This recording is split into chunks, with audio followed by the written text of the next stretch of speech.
Welcome to the Fit 40 podcast, where we take all the confusing, conflicting fitness and nutrition information and break it down so that you can live your healthiest, strongest, most energized life.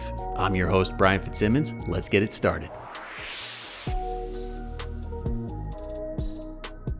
Guys, welcome back for another episode. This week, it's a solo podcast. I know I haven't done one in a while, but don't worry, I'm going to keep getting good guests on here for weeks to come.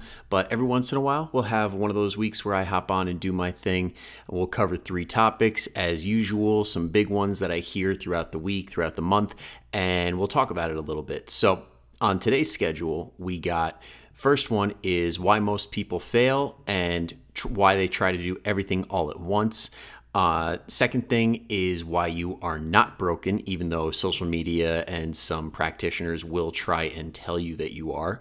And last but not least is how to design weekend workouts, because they're so underrated and I know a lot of people can find a lot of value in them. So I'm going to save the best for last. So first off, this topic is one of those that I hear a lot with clients when they're in their first month about, and they're always asking, what do I have to do as far as macros? Like, what are my protein, carbs, and fats? What is my water goal? What is the X, Y, and Z that I should be doing? And the reason that a lot of people feel this way is because on social media, on certain other coaches that are not super duper experienced, will give laundry lists of things that everybody has to be doing from day one. And that's just not the case.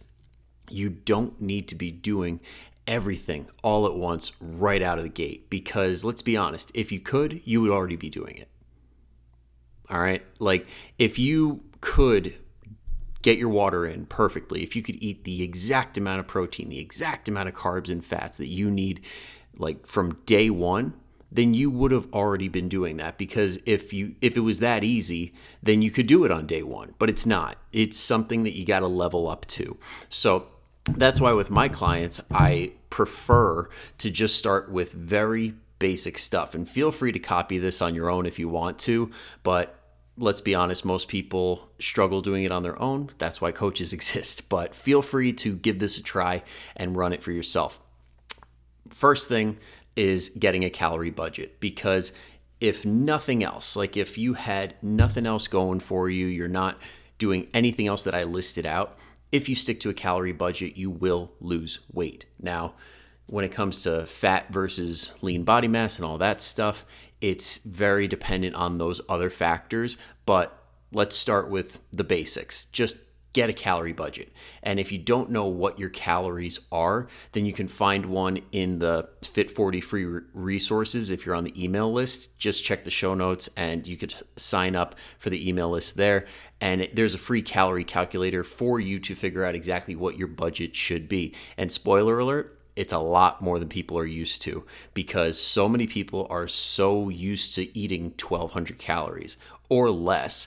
And for some reason, their body has adapted to it, and they have adapted to it, and they find it very hard to get that amount of calories. So when we're trying to lose weight and we're struggling to get enough calories, not a bad spot to be in, especially if the weight is going down. Now, let's say that you were able to get those calories right. So if anybody's going to the calculator right now, it's going to tell you what your deficit is and what your BMR is. That's your range right there. So let's say for the average person who's, say, 5'6", 170 pounds, it's probably going to give you something around the ballpark of your basal metabolic rate being 1,600-ish calories, and then your deficit's going to be 1,750, 1,800 calories. So give yourself that range of 1,600 to 1,800. And as long as you can fall within that range and you can do that most of the time, then you're good. Stick to the never miss twice rule. If you miss your calorie budget one day, if you're under or over, that doesn't count. If you're in it, great. But if you miss, get right back on it the next day. Then when you can go multiple weeks where you don't miss twice in a row, then from that point, then you can start working on more difficult things like a protein goal. Now, when it comes to protein, you're going to see a bunch of different ranges out there. There's just so many recommendations. There's the RDA, which is ridiculously low. That's just enough where you're not deficient. There's what sports science says, where it's around like 70 to 80% of your body weight in grams. So like if you're, say, a 200-pound person, you would need like 140 to 160 grams of protein. I personally like, if people are starting from a place where they're pretty much at level 1 when it comes to nutrition and calories were difficult in general, I like starting at like 50%. If you can get half your body weight in grams of protein, so let's say you're that 160, 170 pounder, we'll say 160 for easy math, try and get 80 grams of protein. So that's like 20 grams of protein at each meal, and then making sure that you get whole foods in. Maybe you have a high protein snack. You're golden. You're right there. That's all you need.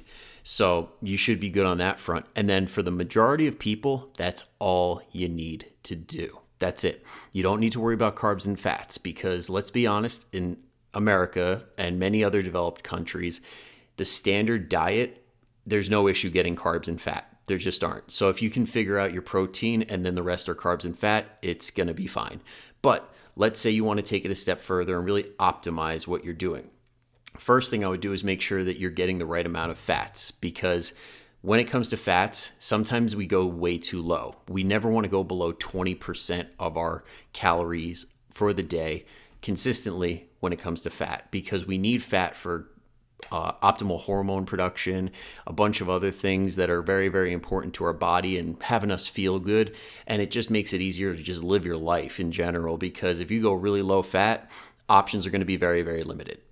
So 20% of, say, that 2,000 calorie budget, like for easy math, that would be 100, what would it be? Yeah, 100 to 200 calories of fat. So since fat is 9 calories per gram, divide that by 9, you're getting somewhere in the ballpark of at least, what would that be? Like 10 to 20 grams of fat in your day. And that range can go up to as far as you want. Like the super duper keto people take it really far, but I like sticking between the 20 to 35% range. So if you're getting like 20 to 40-ish grams of fat throughout the day, that should be plenty, but you can go higher if you want to. And there are some coaches that I've spoken to that have seen really good results from upping the fats, especially when it comes to the middle-aged women population. So when we drop the carbs a little bit lower, sometimes it helps, especially if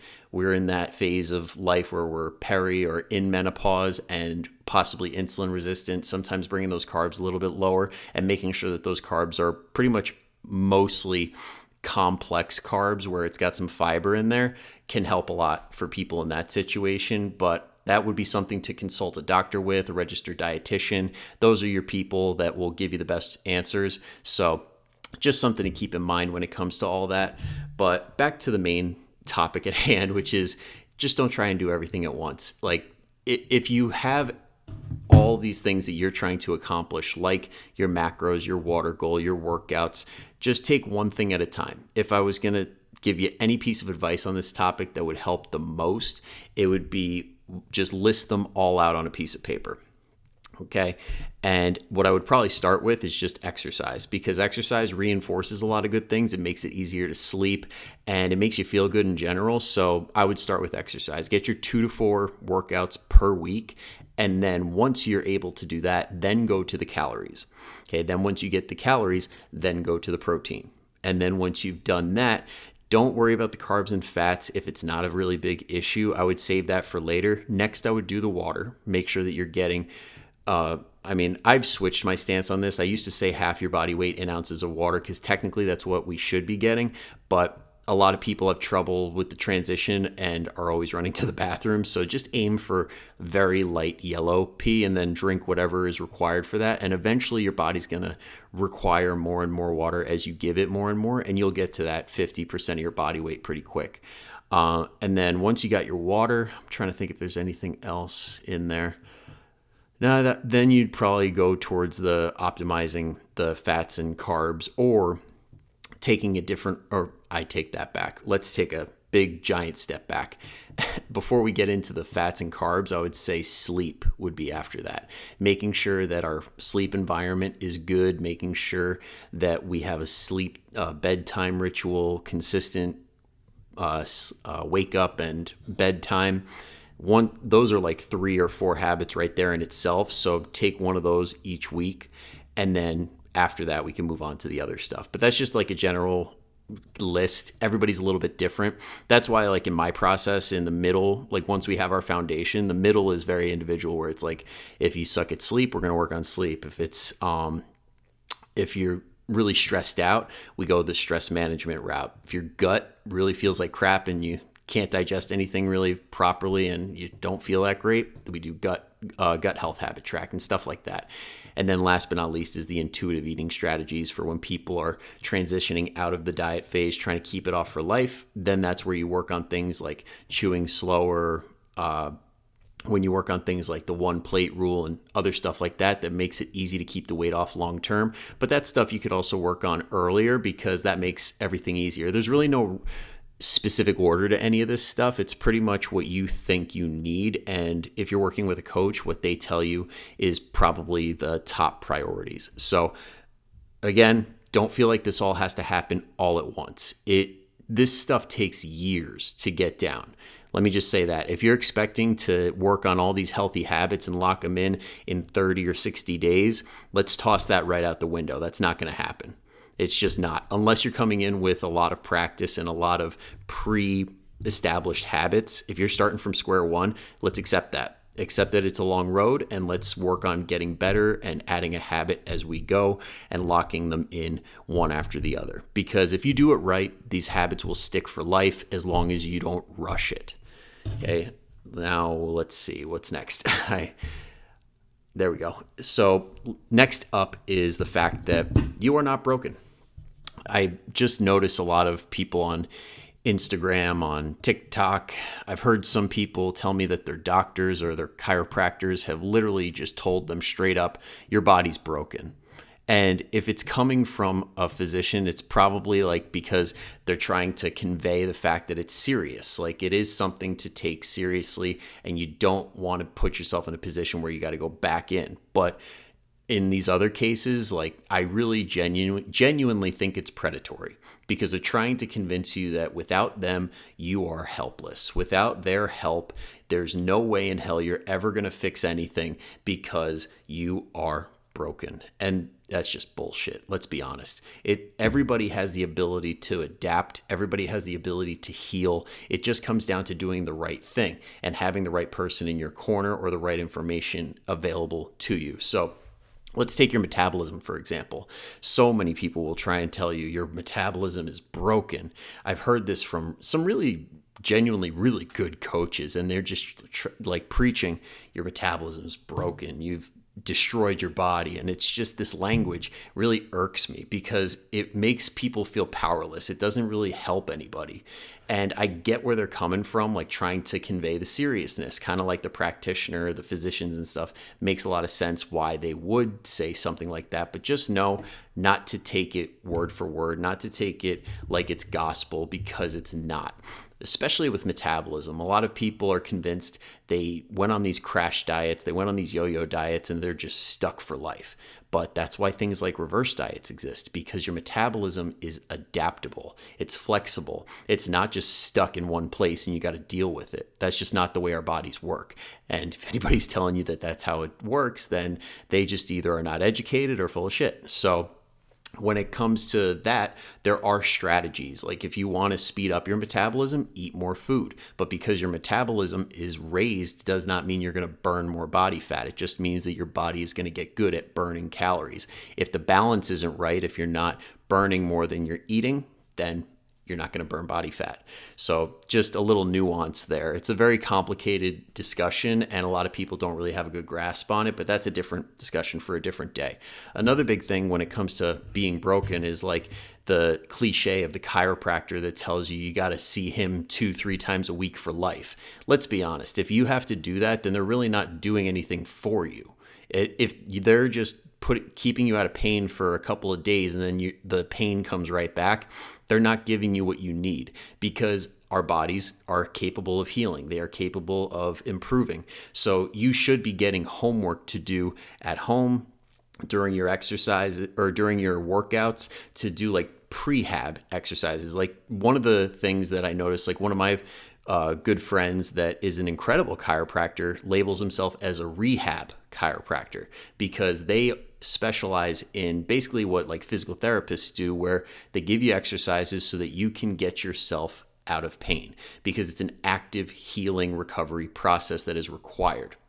So if you're not getting that, like if it's one thing if your chiropractor gives you these exercises and you choose not to do them, and then it's on you. But if they're not even giving you the ability to try and help yourself and get yourself out of their office, then they're just milking you for all the money that they can get. And that's like, I mean, if you can find your chiropractor on Groupon, that's probably what they're doing.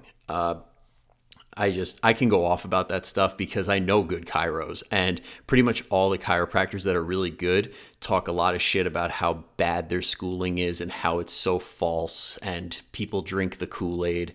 And this is where stuff like this broken language comes from. So yeah, just something to keep in mind. Yeah, that's pretty much like the big two that I'm hearing a lot. But if you guys hear anything else, like, actually, sorry, back it up one bit.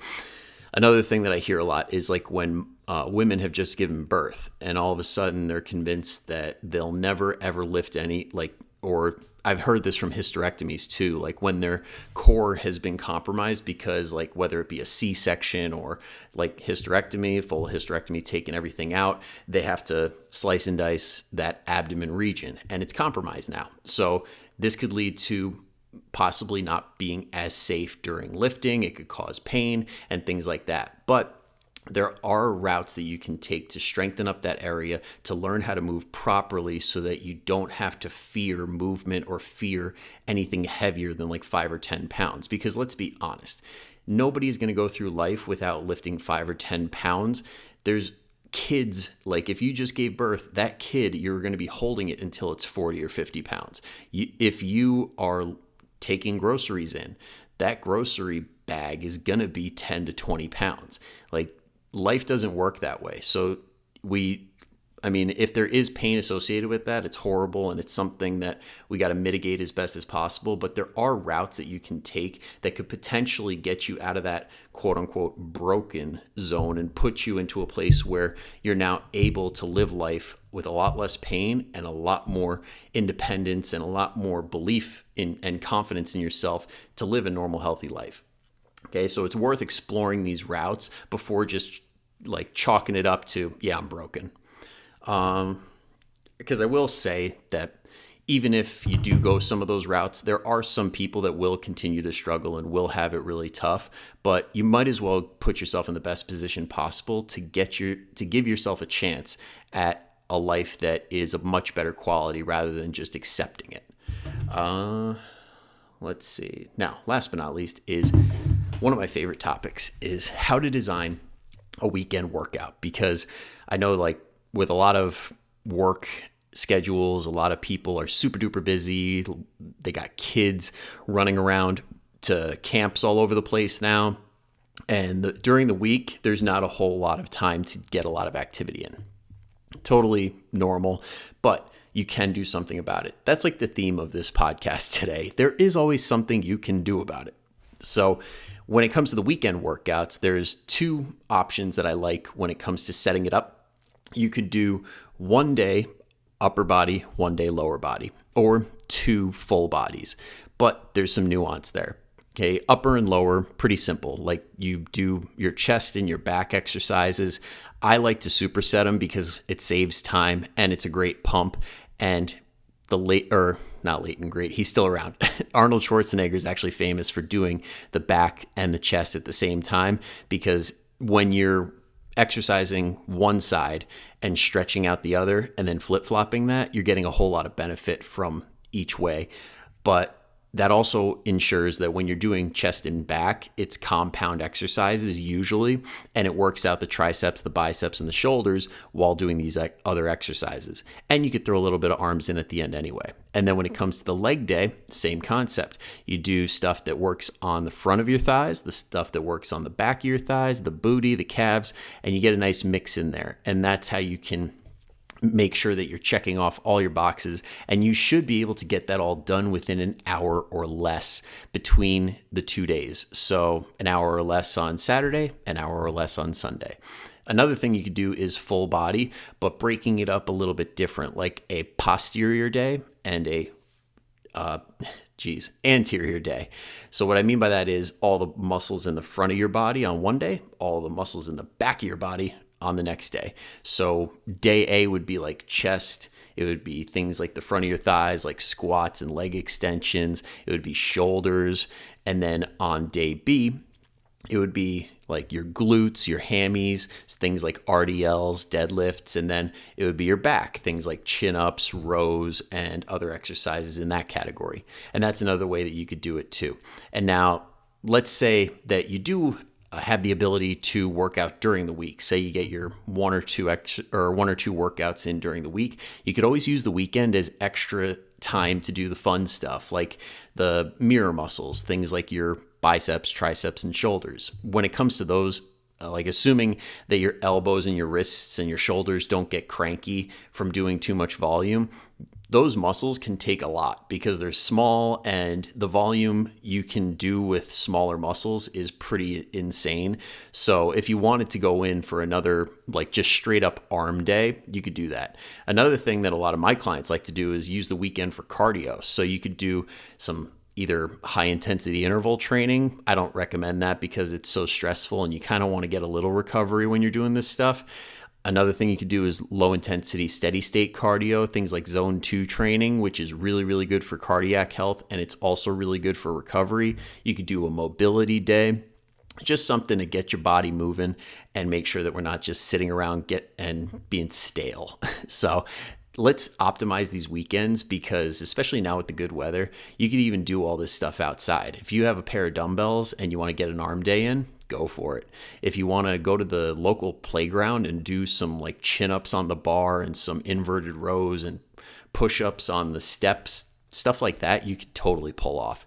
So get creative with it, have fun with it, and above all else, like try and ingrain the habit. Just keep showing up, get your days in as best you can, and make the plan that works on even the worst of weeks. That's the key. If you can make a plan where even if shit hit the fan and everything went wrong, you could still stick to it, then you're bulletproof. There's nothing that can get in your way, because that's as low as you're going to go. And then on the really good weeks, you get in extra and you push it a little bit further, and your results are even better.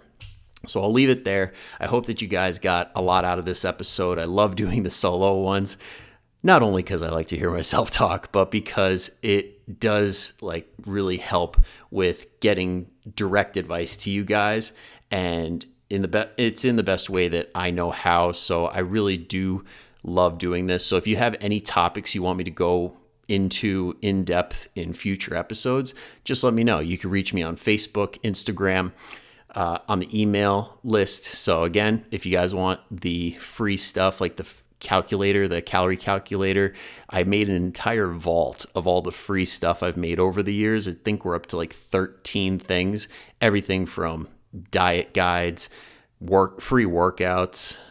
Actually, you could use the free workouts for what I just mentioned, because there's full body ones on there too. There's also upper and lower ones on there. So there you go. And there's also things like training around injury and other things like that. So be sure to sign up for that newsletter, get the Fit 40 free resources vault, and take advantage of it. So yeah, hope you guys have an amazing rest of your week, and I'll see you soon. Thank you so much for tuning in. If you enjoyed this episode and you're a new listener, go ahead and hit that subscribe button so that you don't miss another episode. And if you're a returning listener, I would love your feedback. If you could take 2 seconds to just leave a quick review on iTunes or Spotify and rate the show, that would be greatly appreciated. So thank you in advance, and have a great rest of your week.